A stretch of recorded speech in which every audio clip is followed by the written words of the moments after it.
The other day I got a question on my channel it was about a week ago. It says, I was wondering if you could make a video demonstrating the use of input boxes and user input, or users choosing options from lists, along with JavaScript to do calculations within a website. For example, a quadratic formula calculator where the user inputs A, B and C and they given an output. Um, well, I'm going to do a simple calculator, or the start of a simple calculator. If I was doing it all, then it wouldn't teach anybody anything. So anyway, I start off with a form, okay, and we're going to call that name. You can actually say ID as well, but name equals, say, F1.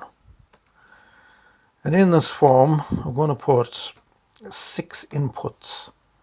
Input, and I'm going to put times 6. Okay, and I just put down in the bottom of the document script,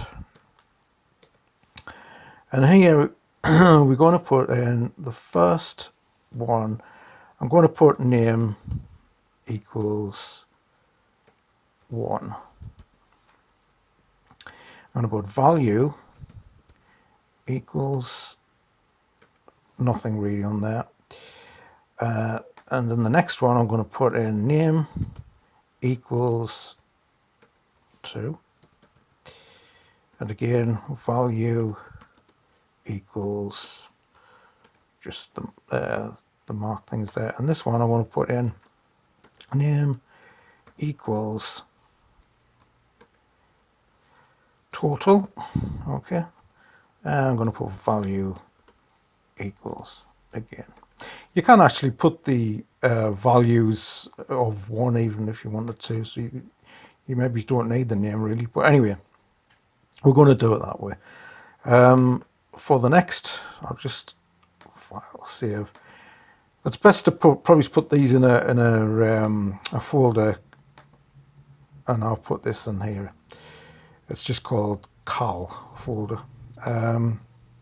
So here we don't, we just put save,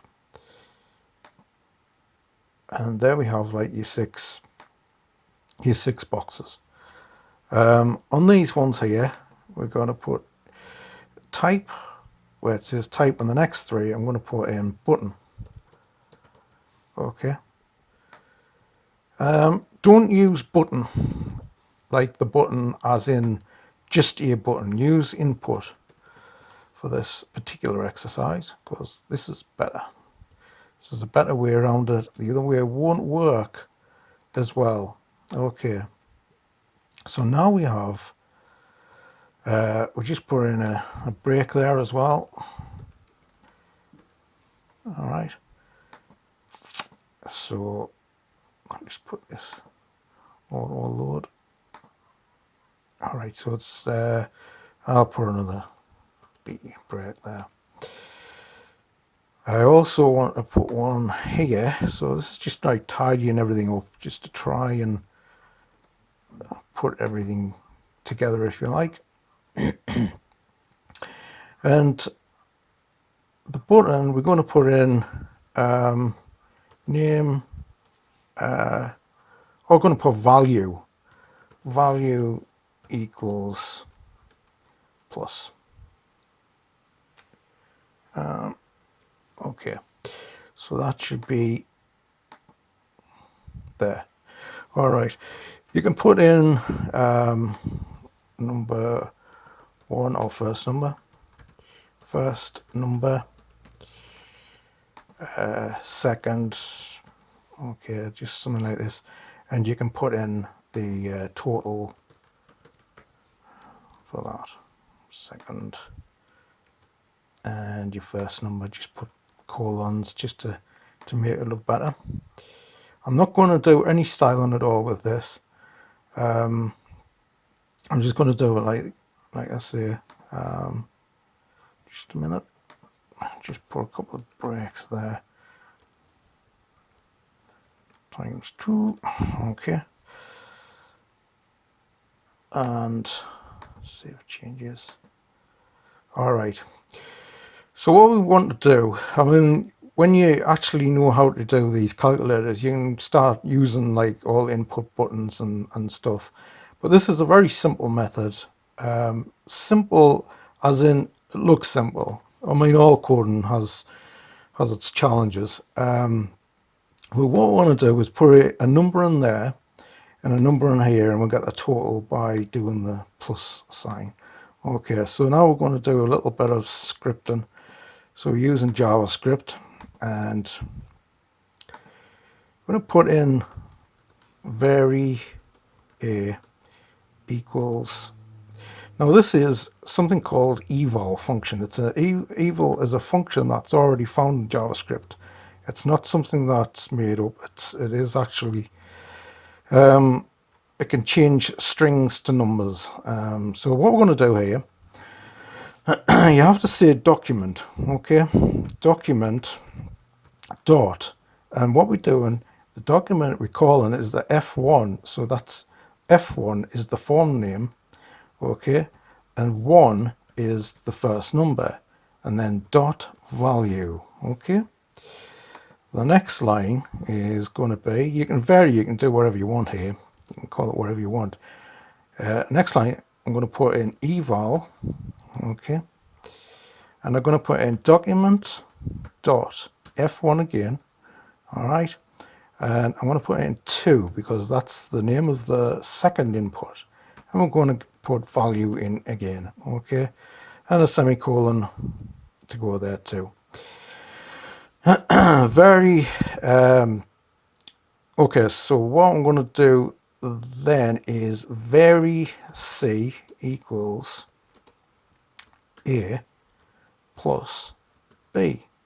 Okay, oops, it's the semicolon there. All right, now on this I'm going to put in document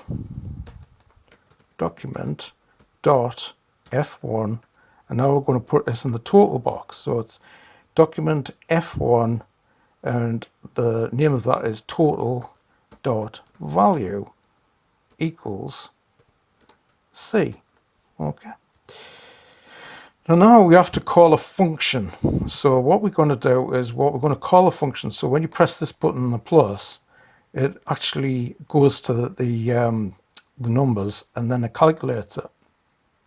So we're going to put in that. I'm going to put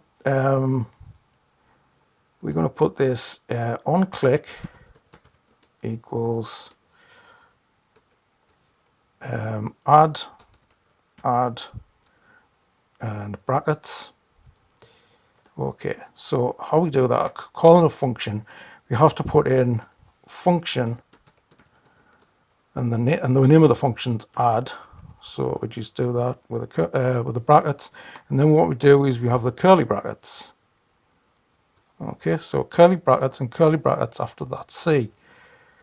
So that ties everything together in there. Okay, so pop that in there, and we just go there. So we're going to go at 1 plus 3, and there's your 4.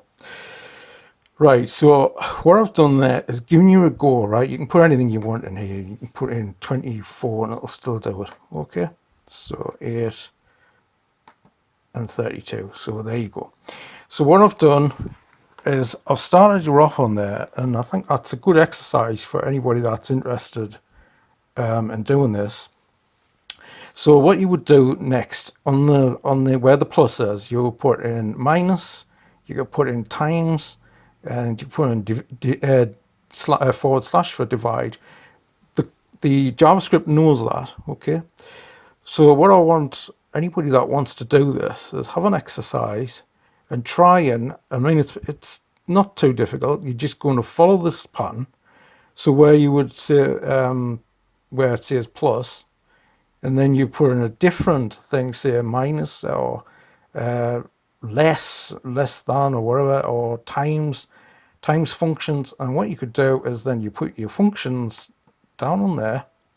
Okay, and see how you go. If you get stuck, if anybody wants to do this and they're going to get stuck, just get back to us, put the value again, Another thing is the value is plus on that, so it would be minus and times and divide. So I hope that hope anybody finds that interesting, because it's a nice little exercise for JavaScript. There's loads of ways of doing this, but it's a nice little JavaScript thing to get you going. And if you're interested, it's see how we go. You can actually build a full calculator, which is not that different from this if you just think about it. So anyway, so again, thanks for watching and thanks for listening.